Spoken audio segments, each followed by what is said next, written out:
வணக்கம் ரோவலே, நான் சதீஷ். இன்றைக்கு வீட்டை நிற்கிறேன். மடுமாதாட்ட போய் வந்துட்டேன். சதீஷின் காணொளிகள் இடையக்குள்ள வரையில இப்போ ஒரு 3 நாளாக காணொளிகள் வரையில உறவுகள் ஜோசிப்பியல் ஏன் சதீஷ் வீடியோ போடலேண்டு.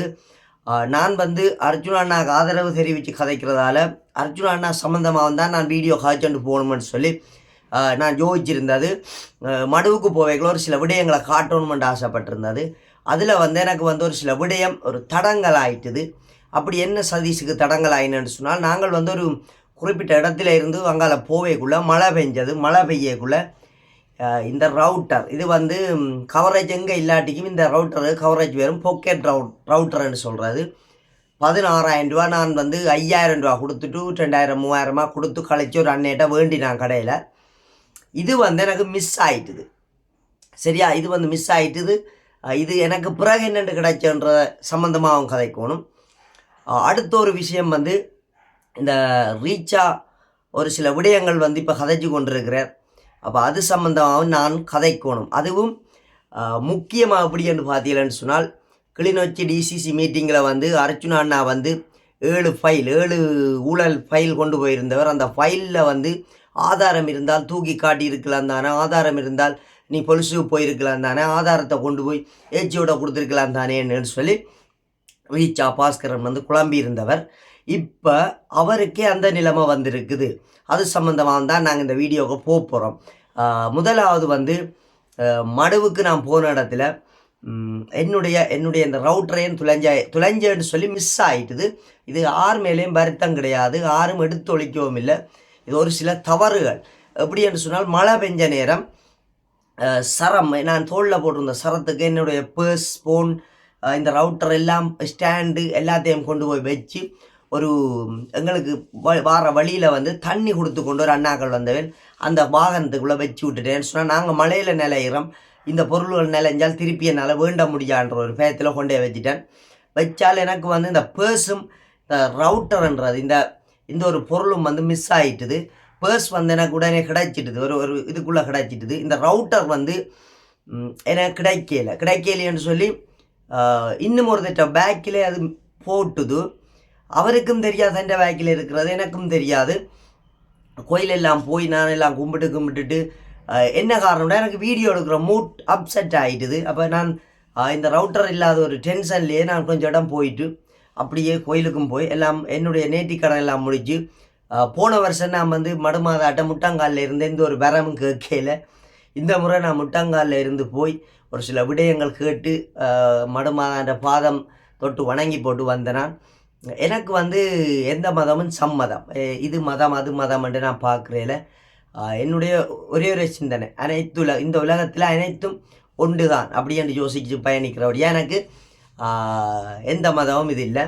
ஓகே, அது சொல்லி கொண்டு வந்துட்டேன். அப்போ இதுதான் காரணம். சதீஷ் இந்த வீடியோக்கள் இப்போ 3 நாளாக வரையில 10ஆம் தேதி போட்டிருந்தேன். நான் இன்றைக்கு 14 13ஆம் தேதி மட்டும் நான் போடையில். அதில் ஒரு 3 நாள் நான் போடையில். நிறைய உறவுகள் இந்த வீடியோ பார்த்தனியால் ஆவலாக இருந்திருப்பியால் சாரி, மன்னிச்சு கொள்ளுங்க. முதலாவது சதீஷ் ஒரு சில விடயங்களை காட்டிக்கொண்டு போகும். நாங்கள் போகிற காட்டு பாதைகளில் நடக்கிற இதுகளெல்லாம் காட்டணுமென்னு நினச்சிருந்தேன். என்னால் முடியலை. அப்படி நீங்கள் பார்க்கணுமென்று நினச்சி ஆசைப்படுற உறவுகள் இந்த வீடியோ ஒரு கொஞ்சம் கீழே போய் பாருங்கள். நான் ஆரம்பம் மடுமாதாண்ட பாத யாத்திரை போய்க்க போட்டுருக்கு நாங்கள் நடந்த விஷயங்கள். இந்த முறை என்னால் போடையெல்லாம் போயிட்டுது. சாரி, மன்னிச்சு கொள்ளுங்கோ. எனக்கும் ஒரு சின்ன ஒரு கவலை, அதை நான் இதில் தெரிவித்து சாரி சொல்லிட்டு போகிறேன். சரியா, இதுதான் காரணம் சதீஷ் வீடியோ போடாதது. ஓகே, இந்த விஷயத்தை நாங்கள் இப்படியே முடிச்சுட்டு அடுத்தது அர்ச்சுனா அண்ணா இந்த ரீச்சா பாஸ்கரன் அந்த விடயத்துக்குள்ளே போவோம். சரியா, அந்த விடயத்துக்குள்ளே போகிறோக்கு என்ன காரணம், ஏன் இதுக்குள்ளே அர்ச்சுனா அண்ணாவை கொண்டு வந்தவன் சதீஷ்ன்னு பார்த்தீங்கன்னு சொன்னால், அர்ச்சுனா அண்ணா டிசிசி மீட்டிங்கில் கிளிநொச்சியில் ஒரு ஒரு ஒரு தென்னம்பிள்ளை காணல் அப்படியான ஒரு பிரச்சனை சம்மந்தமாக தான் நான் கதைக்கும்போது ரீச்சா பாஸ்கரன் ஒரு பேட்டி அவற்றை வீடியோ இருக்குது. இதுகளில் அவங்களுடைய போட்டு கதைக்க எனக்கு விருப்பம் இல்லை. அப்போ அவர் என்ன சொல்லியிருந்தேன்னு சொன்னால், ஆதாரம் இருந்தால் அந்த ஃபைலை இப்படி அடித்து காட்டு வர்றான ஃபைலை நீ அவர் கொண்டு போய் அங்கே கொடுக்கலாம் தானே, அதுக்குரிய நடவடிக்கை செய்யலாம் தானே இருந்தவர். அப்போ இப்போ அவர் உணவு பிரச்சனைகளில் அவர் கொஞ்சம் தடம் புரண்டுட்டார். அது எல்லாருக்குள்ளேயும் பெறக்கூடிய ஒரு சூழ்நிலை. அவரும் புரண்டுட்டார் அப்படின்றதுக்காண்டி நான் ஒரு பொது கருத்தை தான் சொல்லியிருந்தேன். இப்போ வந்து பார்த்தீங்கன்னு சொன்னால் அவர் வன்மங்களை கக்குறார். எப்படி இந்த போன மக்கள் அவர் வாங்கோன்னு கூப்பிட்டு போன மக்கள் மீது வன்மத்தை கக்குறார். இதுதான் அவருடைய சுயமான ஒரு சொந்த ஒரு குணமாக இருக்குமென்னு நினைக்கிறேன். ஏன்னு சொன்னால் அவர் பணத்தை நோக்கி போகிறபடியாக அவருக்கு மக்களின் அருமை தெரியாது. சரியா? ஓகே. அப்போ அவர் வந்து இப்போ என்ன சொல்கிறாருன்னு சொன்னால், தன்னிட்ட ஆதாரம் இருக்குது, மக்கள் வந்து என்னென்ன தூக்கி போனது, மக்கள் வந்து எந்த சாப்பாட்டை கொட்டிச்சினம், எல்லாரும் சாப்பிட்டவே ஆனால் இப்போ சாப்பிடாத மாதிரி காசை கேட்கினோம், என்னட்டு எல்லா ஆதாரமும் இருக்குது, நான் வீடியோ விடுவேன், அந்த அன்னாசி பழம் சாப்பிட்ற ஒரு தோட்டத்தை பார்த்துருப்பீங்க, அந்த இதுக்கு இருந்து சொல்லியிருக்கிறேன், நான் வீடியோ விடுவேன், ஒவ்வொருத்த வீடியோ ரிலீஸ் ஆகும், எல்லாரும் இனி பார்த்து சாவுங்கடா அப்படின்ற மாதிரி ஒரு நக்கல் கிரந்தம் எங்களோட தமிழ் மக்களை வந்து ஒரு முட்டாள் மாதிரியும் தான் ஒரு புத்திசாலி மாதிரியும் கதைச்சி கொண்டிருந்தேன். அப்போ எனக்கு வந்து இதுக்கு நான் பதில் சொல்லணும், அப்படித்தானே? அப்போ ரீச்சா பாஸ்கரன் அண்ணன், சரியா, நீங்கள் வந்து ஆதாரம் இருந்தால், உங்களோட ஃபோனில் ஆதாரம் இருக்கா, உங்கள்ட்ட சிசிடிவி கேமரா இருக்கா, ஆதாரம் இருக்கா, நீங்கள் ஒரு உண்மையிலேயே ஒரு தன்மான தமிழனாக இருந்தால் நீங்கள் ஆதாரங்களை ரிலீஸ் பண்ணுங்க. சரியா? ஏன் நான் இதை ஒரு இப்படி கதைக்கிறேன்னு சொன்னால், உங்களை தேடி வந்த மனிதர்களை நீங்கள் இழிவுபடுத்துவன் என்று சொல்லாமல் சொல்லி காட்டுறீர்கள். கேவலப்படுத்துவன், என்னால் கேவலப்படுத்த முடியும் என்று சொல்லி நீங்கள் சொல்லாமல் சொல்லி காட்டுறீர்கள். சரியா?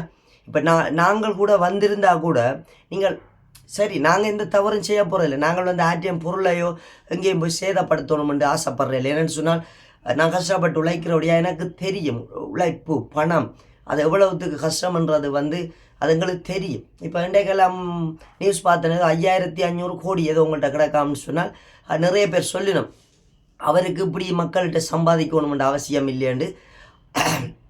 என்னுடைய கருத்து என்னென்னு சொன்னால், பணத்தை தான் தேடும். பணம் இருக்கிறவர்கள் தான் பணம் வேணும் என்று ஓடுவினம். பணம் இல்லாதவன் அண்டண்டாடு உழைச்சி அண்டண்டாடு சாப்பிட்ற ஒரு வழிமுறையை தான் பார்ப்பான். சரியா? இதை நீங்கள் கோபமாக எடுக்கிறதோ இல்லை இதாக எடுக்கிறதோன்னு சொல்லி நீங்கள் முடிவெடுக்கலாம். நீங்கள் பார்க்கக்கூடும், நான் என் வீடியோக்கள் சில பேர் அனுப்புவேன், பார்க்கக்கூடும், இந்த பொடி எனக்கு கழிச்சிருக்கான் பாருண்டு.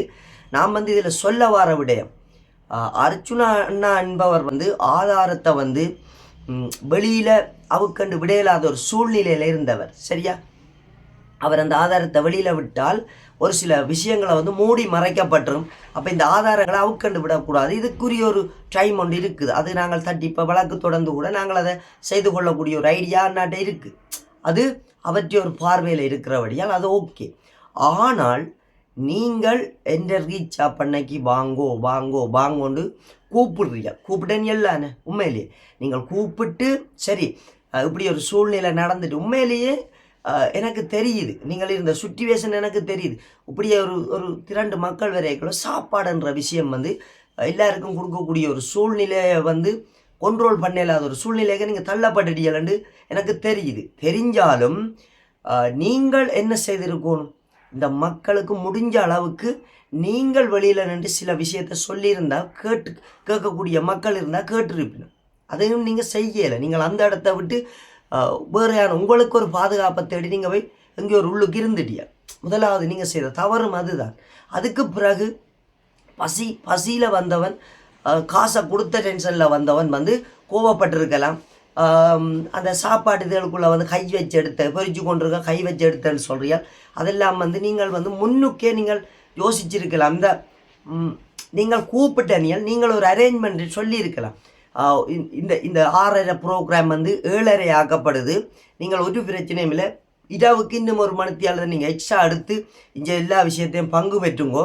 ஆனால் இப்படி உணவு இப்படி நீங்கள் திரண்டு வருவியல் என்று தெரியாது, உணவு கொஞ்சம் பற்றாக்குறை ஒரு சூழ்நிலை அமைஞ்சிருக்கு, தயவு செய்து எல்லாரும் எனக்கு சப்போர்ட் பண்ணினார்கள், நான் வந்தவேன் உங்கள்கிட்ட சப்போர்ட் பண்ணுங்கன்னு சொல்லியிருந்தால் மக்கள் கொஞ்சம் கேட்டிருப்பார்கள். சரியா?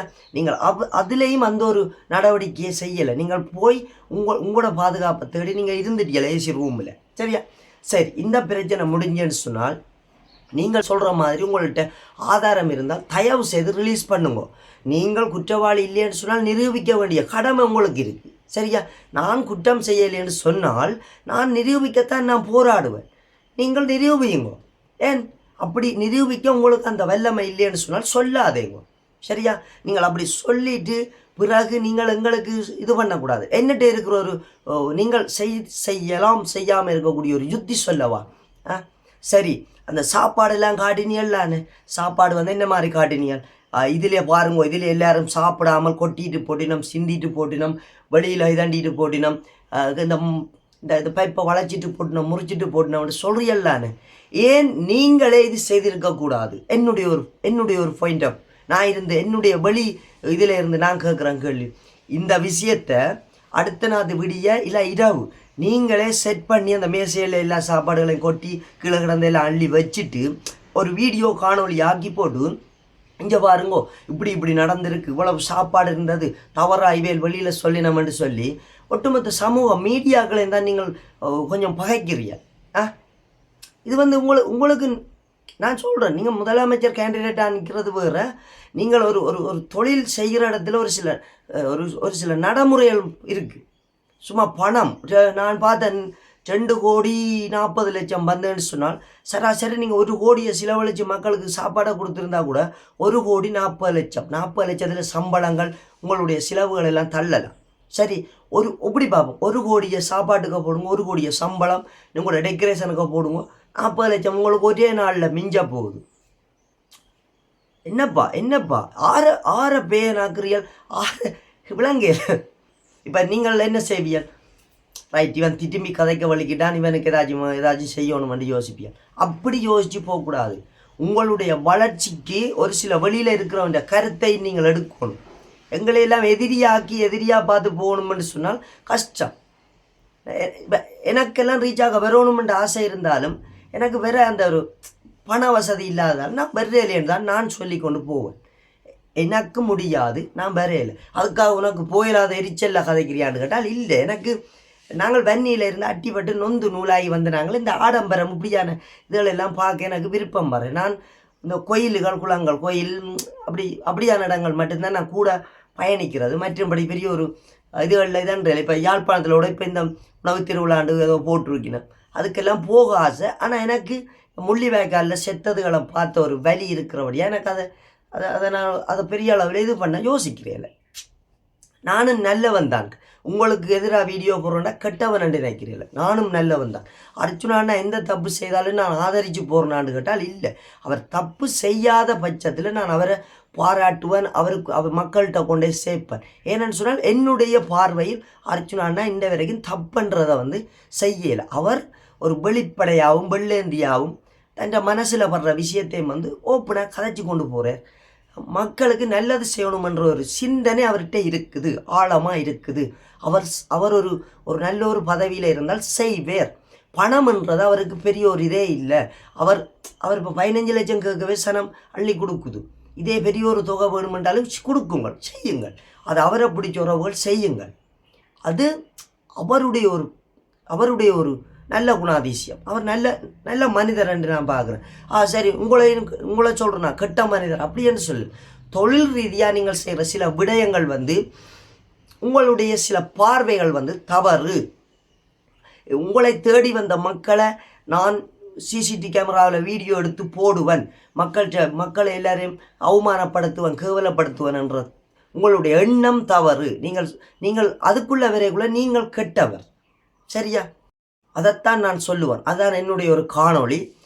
மற்றும்படி இதால் பாதிக்கப்பட்டாக்களோ இல்லை இதன்னாக்களோ பணத்தை கேட்கணும்னு சொன்னால் நீங்கள் தீர விசாரித்து ஆராய்ச்சி கொடுக்கத்தான் வேணும். நீங்கள் வந்து உங்களோட நாக்கில் இருக்கிற வாக்குறுதி விட்டுட்டீர்கள். நாக்கில் சொன்னால் சொல்ல இருக்கணும். நான் 2ஆம் நாள் நீங்கள் சொல்கிறீர்கள், நான் இதுக்கு பொறுப்பேற்றுக்கொள்கிறேன், இதுக்குரிய பணத்தை நான் வந்து அந்தந்த மக்களுக்கு நான் கொடுப்பேன்னு சொன்னால் நீங்கள் கண்டிப்பாக கொடுக்கத்தான் வேணும். கொடுக்காமல் விட்டால் உங்களுக்கு தான் அது பெரிய ஒரு பேரழிவும் பேரொரு இடியாகவும் இருக்கும். ஏன்னா நீங்கள் பெரிய ஒரு பணம் இதுக்குள்ளே இருந்தாலும் மக்கள் ஒரு சில விடயத்தில் உங்களை ஒதுக்கினது தான். சரியா? இப்போ நான் அர்ச்சுனா அண்ணாவை ஆதரித்து கதைக்கணும் என்று வந்ததுக்கு காரணம் இந்த ஒரு சில மீடியாக்கள். நான் வந்து ஆரம்பம் யூடியூப் துறக்கைக்குள்ளே அர்ச்சுனா அண்ணாவை ஆதரிப்பேன், அர்ச்சுனா அண்ணாவோட பயணிப்பேன்னு சொல்லி எனக்கே தெரியாது. வீடியோ நான் அது சார்ந்து தான் போடுவேன்ன்றது எனக்கு தெரியாது. நான் யூடியூப் திறந்ததுக்கு பிறகு அர்ச்சுனா அண்ணாவை ஃபாலோ பண்ணி பார்த்தேன். ஓகே, இவரை பின்பற்றி பார்த்தேன். உங்களோட வீடியோக்களும் உங்களையும் பின்பற்றி பார்த்துருக்கிறேன். நீங்கள் பணத்துக்காக மட்டும் பயணிக்கும் ஒரு நபர், அவர் பாசம் மக்களின் ஒரு நலனை கருதி ஒரு வெள்ளந்தித்தனமாகவும் ஒரு வெள்ள மனசு படைச்ச ஒரு மனுஷராகவும் இருக்குது. மனசில் படுறதை நேர கதைக்கிறவன் வெள்ள மனசுக்காரன்னு தான் சொல்லலாம். அதை அவர்கிட்ட நான் பார்த்தேன். அவருக்கு நான் சப்போர்ட் பண்ணி வீடியோ போட வலிக்கிட்டேன். எனக்கு அதில் ஒரு சில வருமானங்களும் வருமென்று சொன்னால் அவற்றை பேரை சொல்லி நான் சாப்பிட்டுட்டு போகிறேன்ன்றதான் என்னுடைய ஒரு கருத்து. திண்ட சோத்துக்கு வஞ்சகம் விளைவிக்கக்கூடாது, திண்ட சோத்துக்குள்ளே நஞ்ச வைக்கக்கூடாது அப்படின்னு சொல்லுவாங்க. அந்த வேலை நான் அவருக்கு செய்ய மாட்டேன், செய்யக்கூடாது. எனக்கு இந்த 28ஆம் தேதி வரப்போகிற ஒரு ஒரு ஒரு 10,000மோ 20,000மோ வந்தால் அது அவற்றை காணொளி பார்த்த உறவுகளால் வந்ததை மட்டும்தான் நான் மனசில் இணைச்சி கொண்டு பயணிப்பேன். இல்லை நீ என்ற வீடியோ போடாத சதீஷ் அண்ணா சொன்னால் நான் போடாமல் விட்டுட்டு பிறகு இருந்து யோசிப்பேன், என்ன செய்யலாமன்ற யோசிப்பேன். அது அண்ணா எடுக்க வேண்டிய முடிவு. என்றைக்கு அது சம்மந்தமாக அண்ணா முடிவு எடுக்கிறீரோ நான் அண்ணாவோட கதைச்சு அதுக்கு பதில் சொல்லிக்கொள்கிறேன், முடிவு எடுத்துக்கொள்கிறேன். சரிதானே? அதுவும் அண்ணாவோட நீண்ட காலம் பயணிக்கணுன்ற ஆசையில் நான் இந்த வசனத்தை விட்டுருக்கிறேன். உங்களுக்குள்ள ஏன் இந்த வீடியோக்கு உங்களுக்குள்ளே இருக்கிற புரிவு, உங்களுக்குள்ளே இருக்கிற பிரச்சனை எங்கே ஆகலும் முத்துதுன்னு சொன்னால் நீங்கள் மாகாண சபைன்றதை நீங்கள் கைப்பற்றணும்னு நினைக்கிறீர்கள். ரீச்சா பாஸ்கரன் அண்ணன், அது தவறான முடிவு. உங்கள்கிட்ட பெரிய பணபலம் பெரிய ஒரு இதாக இருந்தாலும் நீங்கள் இப்படியான இதுக்குள்ளே இறங்குறதை விட்டுட்டு நீங்கள் உங்களுடைய ரீச்சா எவ்வளவு வளர்ச்சி எவ்வளவு என்ன செய்யலாம், மக்களுக்கு ஒரு 100 ரூபா வந்தால் 1 ரூபாண்டாலும் மக்கள் நலனுக்கு செய்யுங்கோ. செய்து நீங்கள் உங்களுடைய ரீச்சாவை டெவலப் பண்ணுங்கோ. வட மாகாணத்திலேயே பெரிய ரீச்சான்ற பெருசுன்னு சொல்லி நீங்கள் ரீச் பண்ணுங்க. அது உங்களுடைய ஒரு சொந்த உரிமை, சொந்த பணம், நீங்கள் செய்கிற அது நாங்கள் ஏற்றுக்கொள்வோம். இந்த அரசியல்ன்றதுக்குள்ளே வர்றது கொஞ்சம் நீங்கள் தவிர்த்து கொள்ளலாம்ன்றது என்னுடைய வெளியில இருந்து பார்க்குற பார்வை. நான் இளஞ்செழியன் ஐயாவும் போட்டிருந்தேன். நான் ஏனென்று சொன்னால் நாங்கள்தான் மாகாண சபையை ஆளுவோம். மாகாண சபையை நாங்கள் என்று சொன்னால் அர்ச்சுனா அண்ணாவோட சேர்ந்து நாங்கள்தான் பயணிப்போம். அர்ச்சுனா அண்ணா இருக்கணும், அதில் ஒரு சில மாற்றங்கள் ஒரு சில நல்ல விடயங்கள் வரணும். அந்த நேரம் உங்களுக்கு எந்த ஒரு கெட்டதும் பெறாமல் அவர் பயணிப்பார். அவர் கெட்டவர் இல்லை. ஒரு தன விழுத்தி போட்டு அவனுக்கு மேலே ஏறி நின்றோன்று தான் அவர் வாழணும் என்று அர்ஜுனா நான் யோசிக்கிறேன். அந்த ஒரு துணிவில் நான் சொல்கிறேன், தயவு செய்து இவன் ஆற்றாம் மடையன் எனக்கு புத்தி சொல்கிறான், எனக்கு கதை சொல்கிறான்னு யோசிச்சு உங்களுடைய ப்ரெஷர் டென்ஷன் பிபியெல்லாம் கூட்டாதீங்க தயவு செய்து. நான் ஆரம்பத்திலேயும் ஒரு சில விடயங்கள் உங்களை பற்றி கதைச்சதுக்கு பிறகு நான் ஒரு சில இடங்களில் யோசிச்சுனான். சரி, அந்த அந்த அந்த ஒரு சில விடயங்களை ஆகலம் தாக்கக்கூடாது. அவரும் ஒரு தொழிலதிபர், தொழில் முயற்சிகளை வந்திருக்கிறார். எனக்கும் ஒரு ஆசை இருக்குது, தொழிலதிபர் என்ற ஒரு பட்டத்தை பெறணும், தொழிலில் நல்ல முன்னேற்றம் பெறணும் என்ற ஆசை இருக்குது. அப்படித்தான் அவரும் வந்திருப்பார். அப்போ அப்படியான ஆக்களை நாங்கள் போட்டு நோண்டக்கூடாது, தாக்கக்கூடாது, பேசக்கூடாதுன்ற ஒரு அடிப்படையில் தான் நான் கடந்து போய் கொண்டிருக்கிறேன். எனக்கும் ஒரு சில விடயங்கள் உங்கள் மூலமாக இருந்து வந்த ஒரு சில விடயங்கள் கூட எனக்கு பெரிய ஒரு கவலையாக இருந்தது. தமிழன் தன்னுடைய ஒரு உரிமை, தன்னுடைய ஒரு இதையும் நோக்கி கதைக்கக்குள்ள ஒரு ஒரு எனக்கு நீங்கள் அந்த ஒரு இதுக்குள்ளே கொண்டு என்னைய வச்சு என்னைய செய்த சில விஷயங்கள் மனசுக்கு சரியான கவலையாக இருந்தது. அப்போ நான் அப்போ தான் யோசிச்சேன், தமிழனுக்கு எதிரியாக நிற்கிறான். நாங்கள் சொல்கிற விஷயம் ஏதாச்சும் நல்ல விடயம் இருந்தால் எடுத்து கதையுங்கோ, எடுத்து பயணிங்க உறவுகளை, அவ்வளவுதான் நான் சொல்லுவேன். மற்ற ஆரையுமோ புண்படுத்தணும், ஆற்ற மனசையும் வேதனைப்படுத்தி நான் வீடியோ போடணும்னு சத்தியமாக நான் யோசிக்க மாட்டேன். நான் கடவுளை நம்புகிற ஒருத்தன். சரியா? நான் இது எனக்கு துளைஞ்சிட்டுது இல்லை என்ற ஒரு சூழ்நிலையில் தான் நான் வீட்டை சேர்ந்தேன்.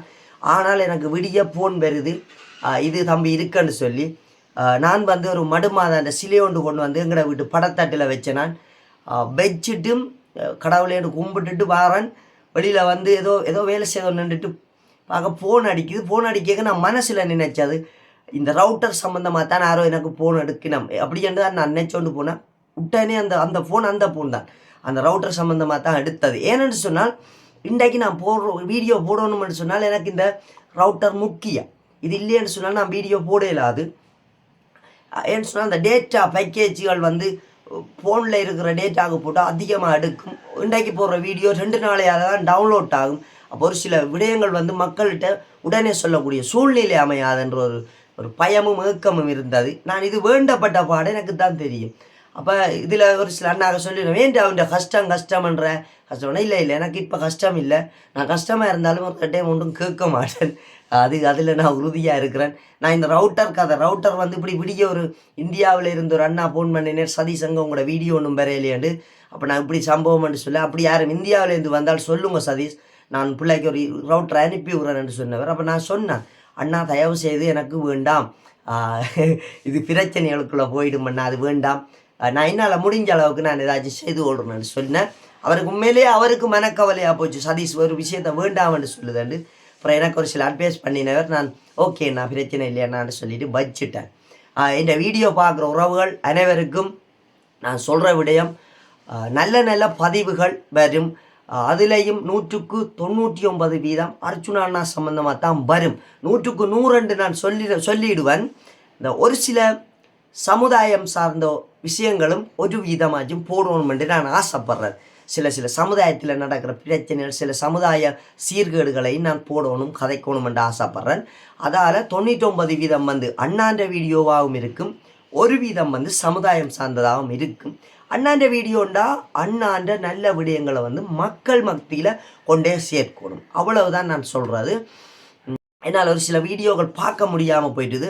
நாளைக்கு வரும் காணொலிகளில் வந்து ஒரு சில வீடியோக்களை நான் வந்து அண்ணாண்ட வீடியோக்களும் ஒரு சில வீடியோ நான் பார்த்துட்டு நான் அதில் இருக்கிற சில நல்ல விடயங்களை வந்து நான் வெளியில் கொண்டு போய் சேர்ப்பேன் சொல்லிக்கொண்டு இந்த வீடியோவை முடிச்சு கொள்கிறேன்.